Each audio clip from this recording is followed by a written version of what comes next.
So hi guys, nandito kami ngayon sa Binyan, Laguna. Ay makikita po natin ang statue ni Jose Rizal sa gilid.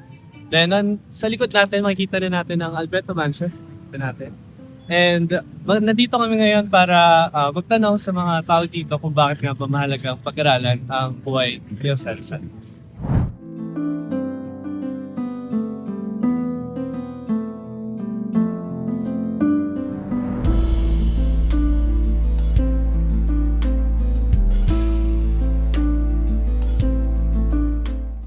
Dapat po pag-aralan.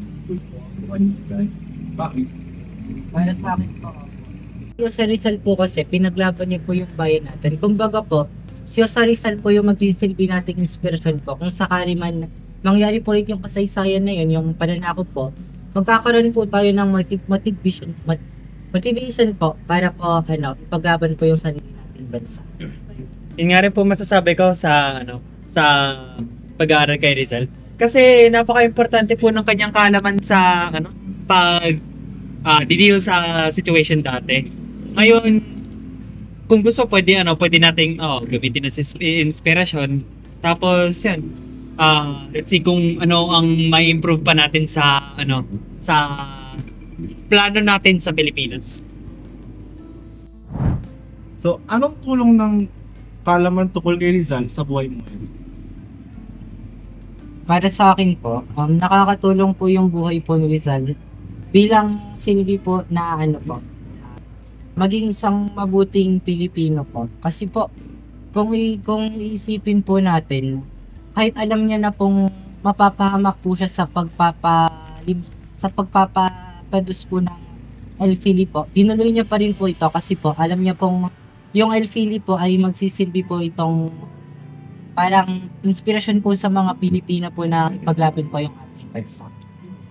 Sa akin din po, ganun din po, na inspiration po ako sa kanya na siya po yung dahilan kung bakit na-realize ko na importante pala ang pag-serve dito sa Pilipinas. Ito nga, kung hindi siya nag-alay ng buhay niya para dito sa Pilipinas na to, wala tayong makukuhang ganitong klaseng future. Kaya ako'y believe talaga at ginagamit ko po siya as inspiration sa buhay sa pagsuserve sa Pilipinas. Matapos naming libutin ng Alberto Mansion, napagtanto ko kung gaano kaiba ang pamumuhay noon kung ikukumpara sa panahon ngayon. Mula sa estilo ng pagkakagawa at itsura ng mga bahay, hanggang sa mga kagamitan na kanilang kinagignan. Isa pa, mula sa perspektibo ng unang beses na papasok sa Alberto Mansion, ngayon ko lamang tunay na nalaman kung gaano kaiba ang pamumuhay ni Rizal mula sa pangkaraniwang Pilipino noong panahon na ito. Nagamit namin ang kaalaman sa pamamagitan ng pagsunod sa kanyang intelektual na pag-iisip at kritikal na pag-usisa at pagsulong ng ibang sikat. Gayun din, ang malawak niyang kasanayan bilang manggagamot, manunulat, pintor at revolusyonaryo ay nagpapakita ng halaga at malawak na kaalaman sa kasaysayan.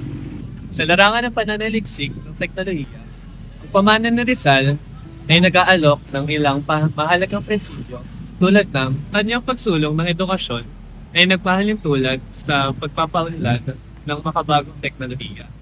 Ang kanyang kausayan sa komunikasyon ay sumasalamin na pangangailangan may paliwanag ng mga mananaliksik ang mga mahihirap o napakakomplikadong konsepto sa ibang tao. Matapos naming matutunan ang buhay at mga aral ni Rizal, napagtanto namin na ang pinakamabisang paraan para mapangaralan siya ay ang sa buhay ng kanyang mga pinaglaban. Si Dr. Jose Rizal ang nagbukas ng aming mga mata sa kahalagahan ng pagmamahal sa bayan, pagiging makatarungan at pagiging edukado. Ang mga aral ni Rizal ay hindi lamang para sa nakaraan, kundi para rin sa kasalukuyan at sa hinaharap. Sa pamamagitan ng pagpapakita ng tunay na pagmamahal sa bayan, sa pamamagitan ng ating mga gawa, ay papakita natin ang tunay na pagpapahalaga sa kanyang kabayanihan.